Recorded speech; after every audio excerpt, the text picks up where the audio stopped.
Salam jumpa dengan saya Admin A di channel Darah Biru Raja-Raja. Di video kali ini akan dibahas silsilah dan biografi Letnan Jenderal TNI Purnawirawan Sutioso.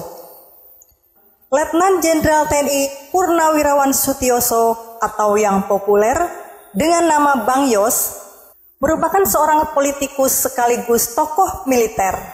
Dia seorang prajurit para komando, petarung yang memiliki aura, sifat dan karakter pemimpin lapangan yang berani, tangkas, cakap, bijak dan tawakal serta bertanggung jawab dalam setiap mengambil tindakan dan keputusan penting pada kondisi normal ataupun genting dan apapun resikonya hingga disebut sebagai Jenderal Lapangan, The Field General.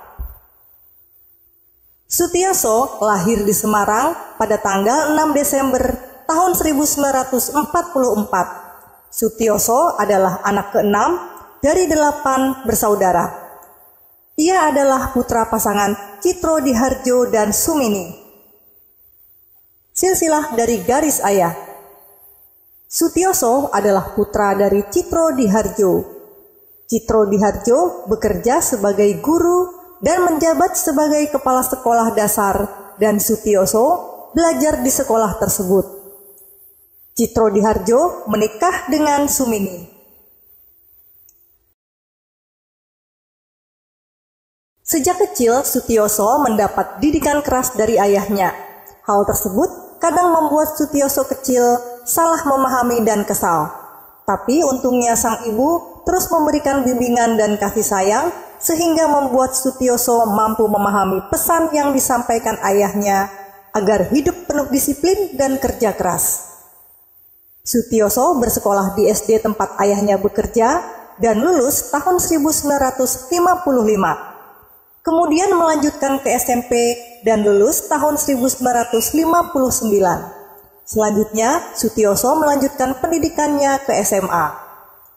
Setelah tamat dari sekolah menengah atas di Semarang pada tahun 1963, ia sempat setahun kuliah di jurusan Teknik Sipil Universitas 17 Agustus Semarang. Kemudian, ia memilih masuk Akademi Militer Nasional di Magelang dan lulus pada tahun 1968. Ia pun berpindah-pindah tugas di kesatuan militer. Kemudian, tahun 1969, Sutioso mengikuti pendidikan kursus Sarcap Infanteri sebagai konsekuensi atas pilihannya memilih kesatuan infanteri untuk karir militernya.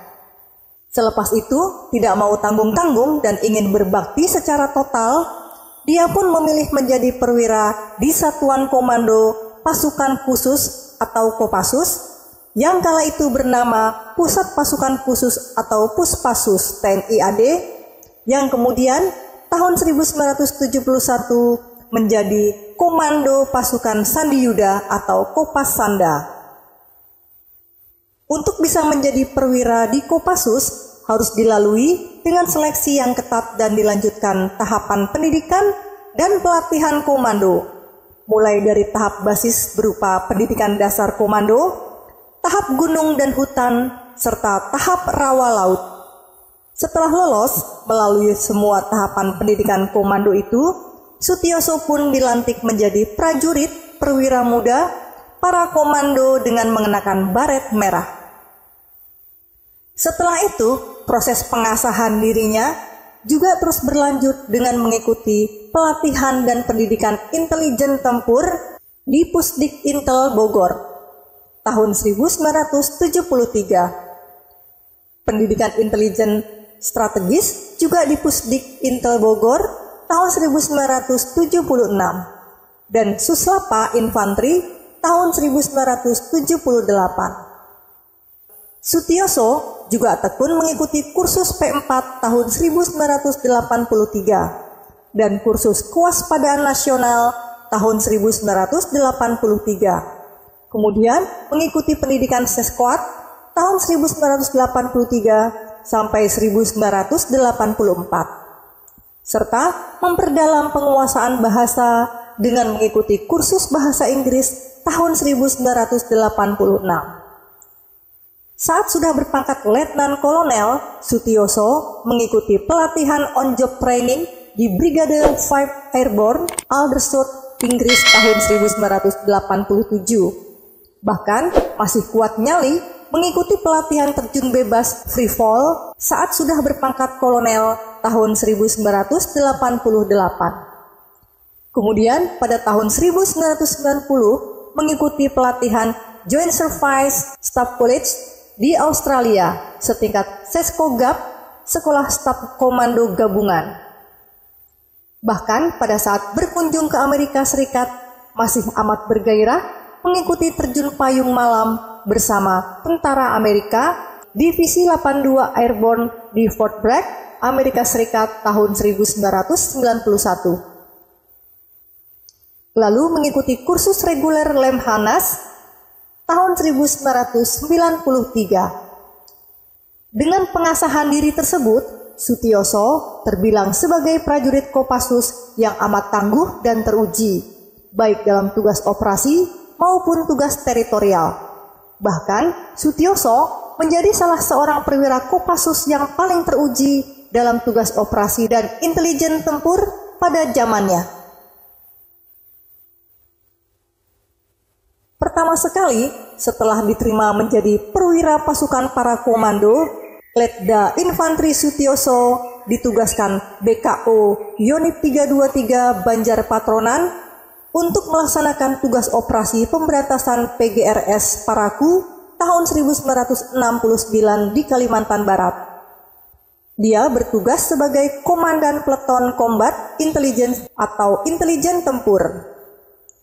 Sutioso tidak hanya siap berkelahi menyabung nyawa di Kalimantan Barat, tetapi juga dalam operasi intelijen tempur terbatas, operasi Flamboyan, serta operasi Seroja di Timor Timur tahun 1975. Bahkan, pra-operasi Flamboyan tahun 1974, Sutioso telah lebih dulu disusupkan sendirian secara klandestin ke perbatasan Timor Portugis tersebut dengan pertaruhan nyawa.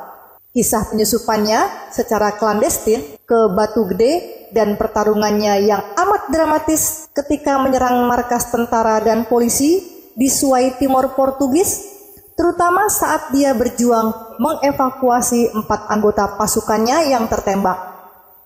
Begitu pula ketika dia memimpin pasukan Sandi Yuda dalam operasi intelijen tempur melawan Gerakan Aceh Merdeka di pedalaman Aceh tahun 1978.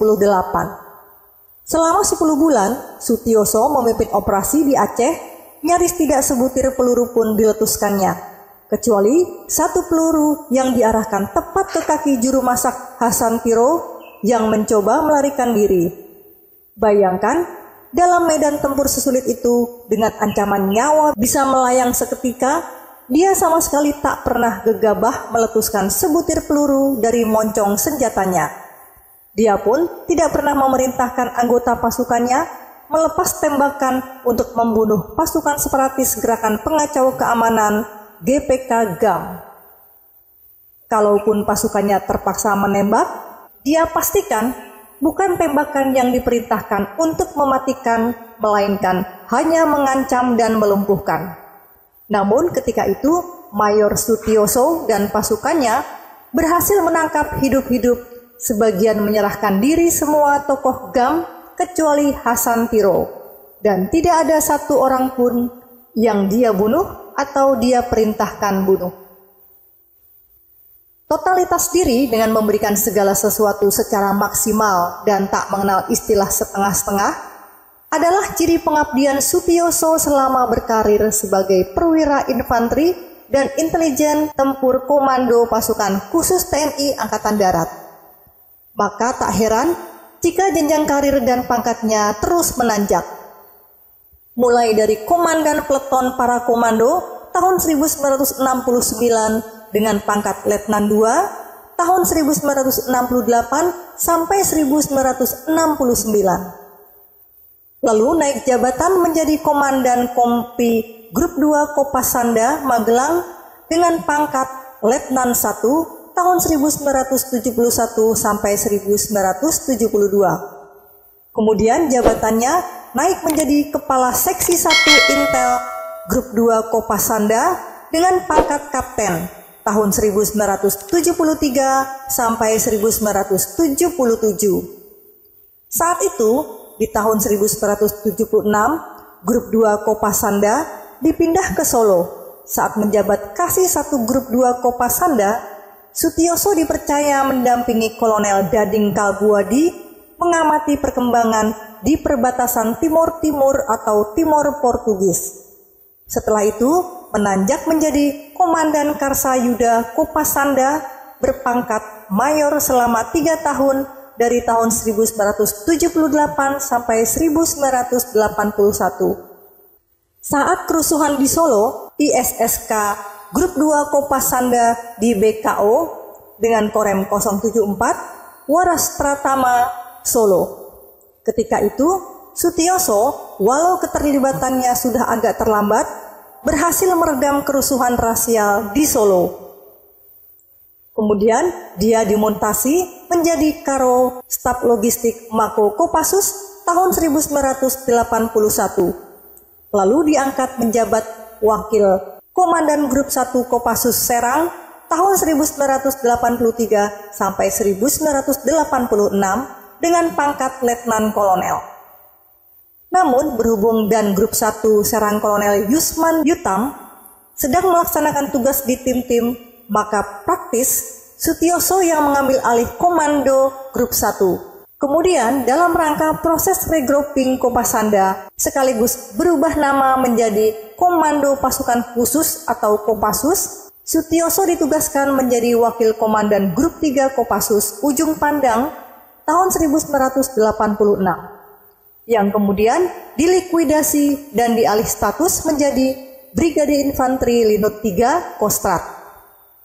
Walau hanya menjabat Wadan, tetapi secara praktis dialah yang memimpin Grup 3 tersebut. Sebab dan grupnya Kolonel Taruk tengah ditugaskan mengikuti pendidikan Seskogab di Bandung. Sutioso berhasil menjalankan tugas dengan baik dalam waktu 10 bulan dari target waktu 2 tahun untuk alih status dari Kopassus ke Kostrat. Namun, bukan Sutioso yang diangkat menjadi Komandan Brigif Linut 3 Kostrat tersebut. Sutioso menjabat Kepala Staf Brigif Linut 3 Kostrat Ujung Pandang tahun 1986 sampai 1987 dengan pangkat yang tetap dalam level letkol. Kenaikan pangkat Sutioso mulai melambat. Bahkan pangkatnya tertahan dalam 5 jabatan level kolonel, mulai dari menjabat Asisten Personel Kopassus tahun 1987 sampai 1989, Asisten Operasi Kopassus tahun 1989 sampai 1991, lalu pindah menjabat Asisten Operasi Kostrat tahun 1991 sampai 1992. Kemudian kembali lagi ke Baret Merah sebagai Wakil Komandan Jenderal Kopassus tahun 1992 sampai 1993 yang biasanya dijabat Kolonel Senior. Bahkan dianggap sudah setara Brigjen serta menjadi kandidat kuat Danjen. Namun, dia malah dipindahkan ke Satuan Teritorial sebagai Komandan Korem 062 Surya Kencana Bogor tahun 1993 sampai 1994. Pengalihannya menjadi Komandan Resort Militer atau Danrem 061 Surya Kencana Bogor dari Wadanjen Kopassus yang juga job kolonel telah dianggap oleh para kerabat dan rekan bahwa dia telah disingkirkan dan masuk kotak dari promosi jabatan Danjen Kopassus. Seyogianya dan sepantasnya, dia naik menjadi Danjen Kopassus yang kala itu masih berpangkat Brigadir Jenderal atau Brigjen atau jabatan lain yang level Brigjen. Pada saat itu, sangat pantas jika Sutioso juga merasa kecewa. Namun sebagai prajurit Sabta Marga, dia berusaha membuang rasa kecewa itu. Bagi Sutioso, sebagai prajurit, tidak ada kata lain selain kata siap melaksanakan perintah tugas menjadi danrem atau jabatan apapun yang diamanatkan negara. Sutioso pun menghibur diri sendiri. Dia yakin pimpinan Angkatan Darat ingin memberi pengalaman lain.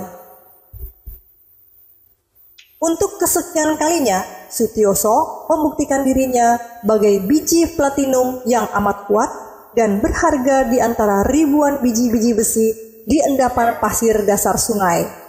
Terbukti, dia berhasil mengoptimalkan kinerja Komando Resort Militer 061 Surya Kencana Bogor.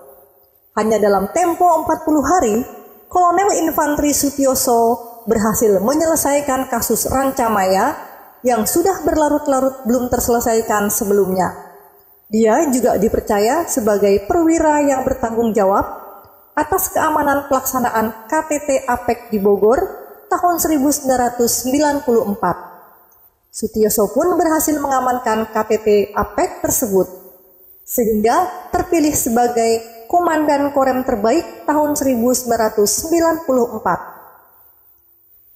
Sutioso mulai dikenal luas oleh publik secara nasional, bahkan dunia internasional, setidaknya di kalangan militer dan petugas keamanan negara-negara APEC. Maklum, itulah jabatan komando teritorial pertamanya yang memang boleh akrab dengan publikasi. Berbeda dengan ketika dia menyabung nyawa dalam tugas intelijen, klandestin, dan berbagai medan operasi intelijen tempur terbatas yang tabu publikasi bahkan nirdokumen. Kiprahnya selama bertugas di pasukan elit, Kopassus dan Kostrat pun kembali dibincangkan ulang di kalangan terbatas. Sutioso dikenal berani dan tangguh bermental platinum sebagai perwira komando pasukan elit TNI Angkatan Darat. Maka setelah melalui kisah yang berbelit, mulai dari pernah dipanggil Kasat memberitahunya untuk kembali ke Kopassus, lalu dipanggil lagi akan dijadikan Pangdiv Kostrat Cilodong, hingga akhirnya atas permintaan Wiranto, rekan seangkatannya di Akademi Militer tahun 1968, dia pun dipromosikan menjadi Kepala Staf Kodam Jaya pada November 1994, menggantikan Wiranto sendiri yang naik menjabat Panglima Kodam Jaya. Pangkat Sutioso, Kolonel Infanteri atau Melati Emas yang sudah tertahan 6 tahun dalam 5 jabatan, menetas atau dinaikkan menjadi Brigadir Jenderal Bintang 1. Itu pun sempat tertunda beberapa saat. Bahkan baru beberapa bulan menjabat Kasdam Jaya, Sutioso telah menghadapi suatu situasi yang di luar kehendaknya, di mana Kasat Jenderal R. Hartono hendak memindahkannya dari Kasdam Jaya ke Kostrat dengan posisi jabatan level Brigjen juga, karena ada ajudan presiden yang akan dipromosikan jadi Kasdam Jaya. Tetapi Pangdam Jaya, Maijen Wiranto, mempertahankannya.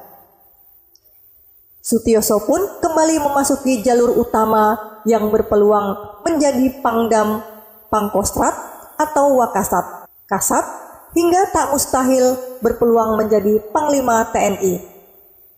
Apalagi 2 tahun berikutnya, tepatnya April 1996, Sutioso dipromosikan menjadi Panglima Kodam Jaya dengan pangkat Mayor Jenderal TNI. Dia menggantikan Mayor Jenderal Wiranto yang diangkat menjabat Pangkostrat Letnan Jenderal. Sebagai Panglima Kodam Jaya, Sutioso pun teruji sebagai jenderal lapangan, bernyali dan berani mengambil risiko serta berhati nurani, di mana dia berhasil meredam berbagai insiden dan kerusuhan, di antaranya kerusuhan 27 Juli 1996 dan beberapa insiden pemilu 1997 yang antara lain insiden kerusuhan di kawasan Cawang dengan isu pembakaran masjid dalam bentrokan massa Golkar dan P3. Tetapi Sutioso berhasil meredam dan sholat bersama di masjid tersebut. Kunci keberhasilannya adalah karena dia sebagai seorang jenderal, panglima komandan dan pemimpin selalu berasa wajib cakap, dan berani terjun langsung ke lapangan untuk bisa secepatnya mengatasi setiap masalah, peristiwa, atau kerusuhan. Atas totalitas pengabdiannya sebagai Pangdam Jaya, Sutioso pun sempat dipanggil Panglima ABRI Jenderal Faisal Tanjung untuk memberitahu penugasannya menjadi Wakil Kepala Staf Angkatan Darat atau Wakasat. Tetapi ternyata kemudian tidak jadi. Maka untuk kesekian kalinya Sutioso kecewa. Tapi dia tetap teguh memegang prinsip Sabta Marga dan Sumpah Prajurit. Akhirnya karirnya dibelokkan menjadi Gubernur DKI Jakarta pada Oktober 1997. Kendati pun pangkatnya dinaikkan menjadi Letnan Jenderal, tetapi perasaannya sangat berat ketika harus melipat pakaian seragam militernya. Namun demi kepentingan lebih besar, Sutioso menerima penugasannya sebagai gubernur. Sutioso yang lebih dikenal dengan nama Bang Yos adalah salah satu gubernur DKI Jakarta yang memiliki masa jabatan terlama setelah Sudiro dan Ali Sadikin. Sutioso menjabat selama 2 periode berturut-turut dari tahun 1997 sampai tahun 2002 dan tahun 2002 sampai tahun 2007 sesuai dengan ketentuan undang-undang yang berlaku. Selama masa kepemimpinannya, Sutioso dikenal dengan berbagai kebijakan penting dan inovatif. Sutioso memperoleh gelar Doktor Kehormatan Honoris Causa bidang ilmu politik dari Universitas Busan Korea Selatan tahun 2001. Dilansir dari tokohpolitikindo.blogspot.com, salah satu prestasi terbesarnya adalah pada Januari 2004. Sutioso meluncurkan sistem angkutan massal dengan nama Bus Trans Jakarta atau lebih populer disebut busway sebagai bagian dari sebuah sistem transportasi baru kota yang bertujuan untuk mengatasi kemacetan yang parah di ibu kota. Warisannya dalam mengembangkan sistem transportasi ini masih terasa hingga kini dan menjadi bukti komitmennya untuk membawa perubahan positif bagi Jakarta. Setelah sukses dengan koridor 1, pengangkutan massal dikembangkan ke koridor-koridor berikutnya, membantu mengurangi kemacetan di ibu kota. Keberhasilan Transjakarta dalam mengurangi polusi dan kemacetan mendapatkan pengakuan internasional termasuk Asian Air Quality Management Champion Award. Sutioso memimpin Jakarta di tengah periode pergantian presiden yang cukup dinamis. Ia melewati 5 kali pergantian presiden dari Soeharto hingga Susilo Bambang Yudhoyono.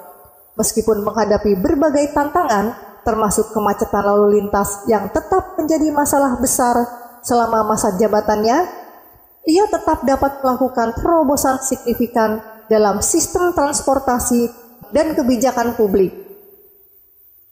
Di periode keduanya, Sutioso memang membuat beberapa gebrakan. Mulai 4 Februari tahun 2006, ia melarang siapapun yang berada di wilayah DKI merokok di sembarang tempat. Larangan merokok dilakukan di tempat-tempat umum seperti halte, terminal, mal, perkantoran, dan lain sebagainya. Pada Januari 2007, ia mengeluarkan Peraturan Gubernur Nomor 5 Tahun 2007 tentang peniadaan semua ternak unggas di permukiman. Ia memberi batas waktu bagi warga Jakarta untuk menyingkirkan unggas dari lingkungan tempat tinggal pada 31 Januari 2007. 2 bulan berselang, Sutioso membuat pusat layanan pesan singkat atau SMS untuk menampung berbagai keluhan warga Jakarta. Jabatan lain yang dipegang oleh Sutioso di periode kedua ini adalah Ketua Umum Persatuan Bulu Tangkis Seluruh Indonesia periode 2004 sampai 2008. Ia juga terpilih secara aklamasi sebagai Ketua Umum Orari Organisasi Amatir Radio Indonesia untuk masa bakti 2006 sampai 2011. Karya-karya dan inovasi yang dilaksanakan, terutama dalam sistem transportasi, masih terasa dampaknya hingga kini dan menjadikannya sebagai salah satu gubernur terlama dan berpengaruh dalam sejarah Jakarta. Bahkan di tengah suasana euforia kebebasan demokrasi, dia berani membebaskan lahan untuk membangun banjir kanal timur yang sejak zaman Belanda sudah diprogram tetapi belum pernah bisa diwujudkan. Setelah masa jabatannya usai, Sutioso tetap aktif di dunia politik. Sutioso sempat menjadi Ketua Umum DPP PKPI pada tahun 2010 sampai 2015. Pada tahun 2021, ia menjabat sebagai anggota Dewan Pertimbangan DPP Partai Nasdem.